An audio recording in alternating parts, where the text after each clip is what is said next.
सभी को सादर जय जिनेन्द्र। बोलो पार्शनाथ भगवान की जय। आज मोक्ष सप्तमी, पार्शनाथ भगवान का मोक्ष कल्याणक दिवस। Happy Independence Day to each one of you. हम पढ़ रहे हैं बोधि सूत्र, पार्शनाथ भगवान की जयकार करते हुए। हे मित्र, विभिन्न भाव पर विचार करने की अपेक्षा वर्तमान के भाव को संभाल लो तो तुम्हारा कल्याण पथ खुल जाएगा। हम लोगों को बहुत सारे विचार आते हैं मन में, उन सब विचारों को न सोचते हुए हमें क्या करना चाहिए? वर्तमान में जो भाव आ रहे हैं उसे हमें संभाल कर रखना चाहिए। मित्र, वर्तमान जिनका उज्जवल है, भविष्य उनका निश्चित ही उज्जवल हो जाएगा। ज्ञानी जन भोग संयोग की चिंता नहीं करते, अपितु योग धारण का चिंतन करते हैं। हे जीव, भोग भावना तीव्र कर्म बंध का कारण है। अहो आत्मन, सम्यक विचार जीव को महान बना देता है। भावों की पवित्रता व्यक्ति के व्यक्तित्व की बोधक होती है। हे आत्मन, स्व परिणामों में शांति का वेदन चाहते हो तो अशुभ कर्मों से आत्मा की रक्षा करो। हे जीव, संताप की पीड़ा मृत्यु से भी अधिक होती है। हे जीव मित्रों, हे मित्र, संतोष का जीवन स्वर्ग से भी श्रेष्ठ होता है। हे आत्मन, जो स्व को संयमित रखते हैं वह देवताओं से भी महान होते हैं। धर्म अंधविश्वास व रूढ़ी नहीं, धर्म विशिष्ट विज्ञान है। शांति करुणा से पूर्ण जीवन स्व पर आनंददायक होता है। ईर्ष्या व्यक्ति को विवेकहीन बना डालती है। परमानंद के लिए स्वतंत्रता की अनुभूति परम रसायन है। आज स्वतंत्रता दिवस है। क्या कहा गया है कि परमानंद के लिए स्वतंत्रता की अनुभूति परम रसायन है। विषयों से सहज उदासता पुण्यात्मा ही रखते हैं। पुण्यहीन प्राणी भोजन भोगों में ही आसक्त रहते हैं। पुण्यहीन प्राणी क्या करते हैं? सुबह उठते हैं तो भोजन की चिंता, दोपहर के भोजन की चिंता, रात्रि के भोजन की चिंता, इसी प्रकार उनका सारा जीवन व्यतीत हो जाता है भोजन करते करते ही। अहो प्रज्ञ, वस्तु धर्म सता सत्य रूप है। अहो ज्ञानी, तू जितनी चिंता करता है उतना समय चिंतन कर ले तो तेरा कल्याण हो जाएगा। चिंता और चिंतन में एक बिंदु का अंतर होता है। चिंता करने की जगह चिंतन कर ले तो हमारा स्वयं का कल्याण हो जाएगा। स्व पर के साथ समान व्यवहार करना सीखो। स्व और पर, अपने और दूसरे के साथ समान व्यवहार करना सीखो। अहो आत्मन, आत्मधर्म ही भूतार्थ धर्म है। प्रत्येक द्रव्य स्वधर्म से युक्त है, पर धर्म को ग्रहण करने की शक्ति किसी भी द्रव्य में नहीं होती। स्वशक्ति का वेदन करते हुए साधना करने वाला साधक उत्तीर्ण को प्राप्त होता है। गुरु एवं प्रभु का अहम भी अधोगमन का साधन है। किसी को भी अहंकार अगर आ जाए, वह चाहे गुरु हो चाहे प्रभु हो, कोई भी हो, वो क्या करवाता है? ऊर्ध्वगमन नहीं, अधोगमन। हे मित्र, वाक सिद्धि चाहिए तो निर्दोष मौन साधना करो। क्या करो? क्या कह दिया, क्या लिख दिया? मौन साधना करो, वाक सिद्धि चाहिए तो। हे प्रज्ञ, चैतन्य धातु शुद्ध स्वभाव में अधिकारी होता है। हे श्रमण, ध्रुव स्वभाव पर ध्रुव दृष्टि रखो। हे प्रज्ञ, समता साधक का प्राण होता है। प्राणों का वियोग कर लेना, परंतु समता का वियोग कभी नहीं करना। प्राण जाए पर समता न जाए, समता न छूटे। हे साधक, जहाँ समता है वहीं संयम है। संयम कहाँ है? जहाँ समता है। अहो ज्ञानी, जीवन की सार्थक करना है तो समता को धारण कर लो।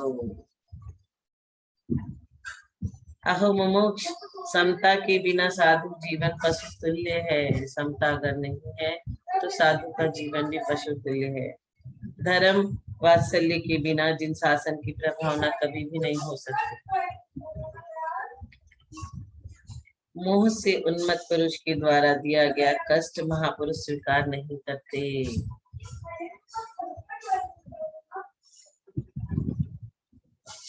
ज्ञानी जन पर को खुश करने के राग में स्वयं को दुखी नहीं करते। विवेकशील मनुष्य प्राणी की अपेक्षा धर्म और यश को अधिक महत्व देते हैं। सत्यार्थ मार्ग पर चलना सम्यक रूपेण पुण्यात्मा का कार्य है। पुण्यहीन के विचार एवं कार्य दोनों हीन होते हैं। भाग्यवान की भावना भी भव्य होती है। हे आत्मन, धरा पर वे ही धन्य जीव है जो सत्यार्थ धर्म की शरण में है। हे जीव, अंधविश्वास घोर अंधकार होता है।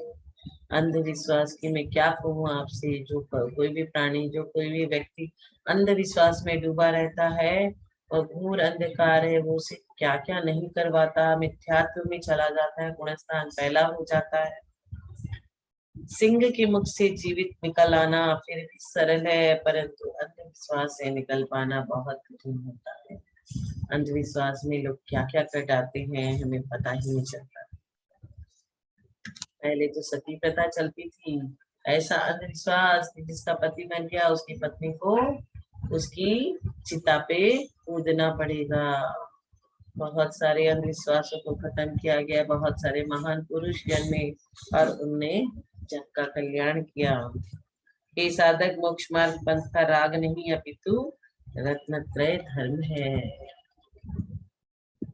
धर्म वत्सल्यता साधक के लिए अमृत के समान लाभकारी है। ये साधक, सील संपूर्ण धर्मों का सार है। जिसका सील ही नहीं बचा हुआ वो कुछ नहीं कर सकता। द्रौपदी के सील की रक्षा करने के लिए भगवान ने कपड़े भेजे। अगर वह सीलवती नहीं होती तो उसका सील नहीं बचता और पूरी सभा के सामने जो होता सो होता। आत्मबल, देह बल, रचन बल की सिद्धि सील धर्म के धारक से होती है। स्व स्वतंत्रता का वेदक जगत की विडंबना में विडंबित नहीं होता। वे नर धन्य हैं जो उपसर्ग परिसरों में स्वतंत्रता का वेदन करते हैं। स्वतंत्रता हमेशा मनुष्य को प्रिय होनी चाहिए। अहो मित्र, स्वयं की बुराइयां शत्रु है तथा अच्छाइयां मित्र है। हमारे शत्रु कौन है? हमारे कर्म हमारे शत्रु है। हमारे द्वारा किए गए बुरे कार्य हमारे शत्रु है। शुभ कर्मों का कर्ता स्वयं जीव है। वह चाहे तो शुभ आश्रम करे, वह चाहे तो अशुभ आश्रम करे, उसी पे डिपेंड है वो क्या करे। अज्ञान भाव जीवन को भयंकर अंधकार के समान है। अज्ञानी का जीवन क्या है? अंधकार के समान है। आचरण की निर्मलता व्यक्ति को पूज्य बना देती है। पूज्य व्यक्ति कब बनता है? ज्ञान लेने से नहीं, जब उस ज्ञान को आचरण में उतारता है, आचरण को निर्मल करता है। बहुत सारे उपदेश दे दिए, कषाय को कम करो, क्रोधमान माया लोग को कम करो, अनंतानुबंधी को अप्रत्याख्यान करो, अप्रत्याख्यान को प्रत्याख्यान और प्रत्याख्यान को संज्वलन। लेकिन उपदेश देने वाले स्वयं को पहले चेक करो कि क्या आपने अपने आचरण में ये चीज उतारी है। क्या आपने अपने आचरण में ये चीज उतार कर अपने आचरण को निर्मल किया है? बहुत जरूरी है, स्वयं विचार कीजिएगा। हे मित्र, जगत पर अनुशासन आत्मानुशासन का ही चलता है। जो अपनी आत्मा पे अनुशासन करता है, अपने इंद्रियों को वश में रखता है, दीक्षा यानी कि इच्छाओं का समन करता है, वही वही वही वही जगत पर अनुशासन कर सकता है। पहले निज पर फिर दूसरों पर।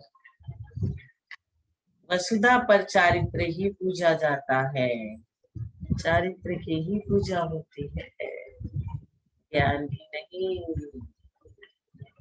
साधु जन महानता के लिए मार्ग मार्ग भ्रमण नहीं करते, अपितु साधुता की और महानता स्वमेव आती है। साधु पुरुष कलेश का उपशमन, गुणों का वर्णन हमेशा करते हैं, सभी के गुणों का वर्णन करते हैं, सभी के कलेश का उपशमन करते हैं।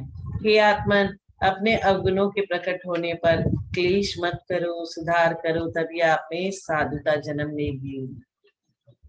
सम्यक दर्शन का उपगूहन अंग, स्वयं के दोष को देखो, दूसरे के गुणों को देखो। और हम क्या करते हैं, दूसरे के गुणों को नहीं देखते, दूसरे के दोषों को देखते हैं और अपने गुणों को देखते हैं। तब हमारे अंदर साधुता कैसे जन्मेगी? स्वयं को हमें सुधार करने की जरूरत है। अपने अवगुणों को प्रकट करने में हमें संकोच नहीं होना चाहिए। सम्यक दर्शन का उपगूहन अंग, किसी ने आके हमारी बुराई कर दी और हम उससे झगड़ा करने लग गए, हमें अपनी बुराई का सुधार करना चाहिए, तभी हम अपने अंदर साधुता का जन्म ले सकते हैं। जय हिंद।